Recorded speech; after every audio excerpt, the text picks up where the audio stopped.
The movie begins with Flynn Carsen, a painfully intelligent yet socially isolated man whose entire life has been consumed by books, exams, and ancient history, especially the mysteries of Egypt. While others built careers, families, and memories, Flynn buried himself in knowledge, earning degree after degree until he reached 30 with nothing but his mother's house and shelves of books to show for it. His obsession reaches a breaking point when his professor, believing Flynn has wasted his life hiding from the real world, expels him outright and orders him to stop studying, find a job, and finally live like a normal human being, a moment that shatters Flynn's fragile sense of purpose. As Flynn leaves the university in quiet humiliation, unaware eyes watch him from afar, calculating and satisfied. Back home, his mother greets him with unconditional love mixed with deep concern, desperate to see her son grow up, settle down, and stop hiding behind knowledge. She even arranges a forced meeting with Deborah, a woman shockingly similar to Flynn, intelligent, unmarried, uninterested in romance, and equally obsessed with books. Their conversation feels like a mirror reflecting Flynn's future, and though he's drawn to her mind, he realizes that staying this way will only trap him further in isolation. That night, surrounded by books and ancient texts, exhaustion finally overwhelms Flynn, and fate intervenes in the smallest way possible. A stack of books collapses, revealing a forgotten invitation to a job interview at the Metropolitan Public Library. With no career, no future plan, and nowhere else to turn, Flynn clings to this opportunity as his last connection to the world he loves. The next morning, he steps into the massive library, stunned by its size and majesty, unaware that this building hides secrets far beyond imagination. Inside the library, Flynn joins a line of over 1,000 applicants, each hoping for the same position. Anxiety nearly drives him to run away, but before he can escape, he's summoned by Charlene, a sharp-eyed woman who immediately tests his intellect. Flynn astonishes her by noticing microscopic details, deducing her past injuries with unsettling accuracy. Before the interview can continue, Judson appears, the same mysterious man who had watched Flynn earlier, and without hesitation declares Flynn hired, revealing that he has been observing him for a very long time. Judson leads Flynn deep beneath the library into a hidden world where ancient artifacts thought lost to history are secretly protected. Flynn is overwhelmed as he witnesses legendary relics, cursed objects, and forbidden treasures, including a sword embedded in stone that moves on its own, and an ancient box housing an unspeakable evil spirit. Judson warns that opening it once unleashed darkness upon the world for 1,000 years. As Flynn tries to process the impossible reality around him, the sword suddenly flies free and rests against his neck, silently acknowledging him. Judson makes the rules brutally clear. Everything Flynn has seen must remain secret, or his life will be forfeit. Terrified yet exhilarated, Flynn leaves the library and returns home,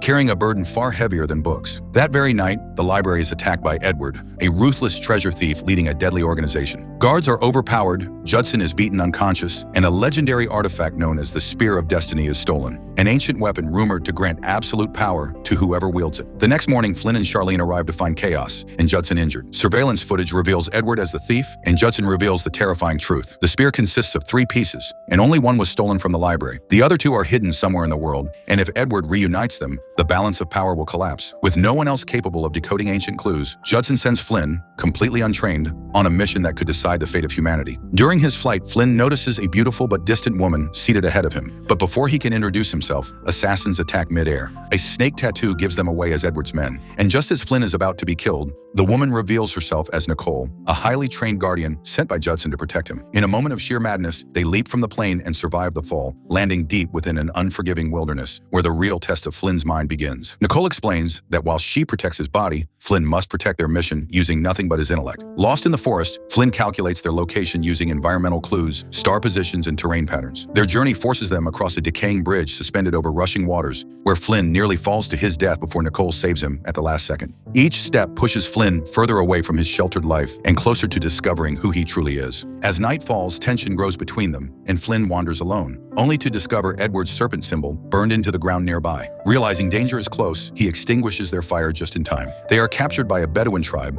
where Flynn shocks everyone by deciphering their ancient dialect on the spot. Impressed by his knowledge and humility, the tribe's chief grants them shelter, proving that intelligence, when paired with courage, can open doors even weapons cannot. The next morning, Nicole finds Flynn playing with the tribe's children, and for the first time, she sees him not as a fragile scholar, but as a man with warmth and heart. Her emotional walls begin to crumble, but danger returns when Edward's gang arrives. Forced to flee, they sprint through the wilderness, leap off a mountain, and plunge into a river guarding an ancient temple, the hiding place of the second spear fragment. Inside the temple, deadly traps activate as walls close in and spikes wait below. Flynn realizes the puzzle's cruel deception and takes a leap of faith, discovering invisible glass protecting them from death. Trusting his mind over fear, Flynn reaches the second piece of the spear, overwhelmed by pride and joy at accomplishing something real for the first time in his life. But victory is short-lived as Edward's lieutenant Lana appears, others, stealing the fragment at gunpoint. Captured and taken to Edward's camp, Nicole faces a devastating revelation. Edward was once a librarian like her, presumed dead during a mission. Instead, he faked his death, abandoning his oath and turning knowledge into a weapon for personal power. When Edward threatens Nicole's life, Flynn offers himself as leverage, agreeing to help find the final spear piece in exchange for her survival. Their journey leads them to the frozen mountains of Europe, where ancient clues point to the final temple. The terrain nearly kills Flynn multiple times, and only Nicole's skill keeps him alive. Edward's patience wears thin, but Flynn presses on, driven by the weight of the world resting on his shoulders. Eventually, they reach the temple guarded by an ancient law. Only a true librarian can claim the final fragment. Inside, Flynn deciphers the final puzzle,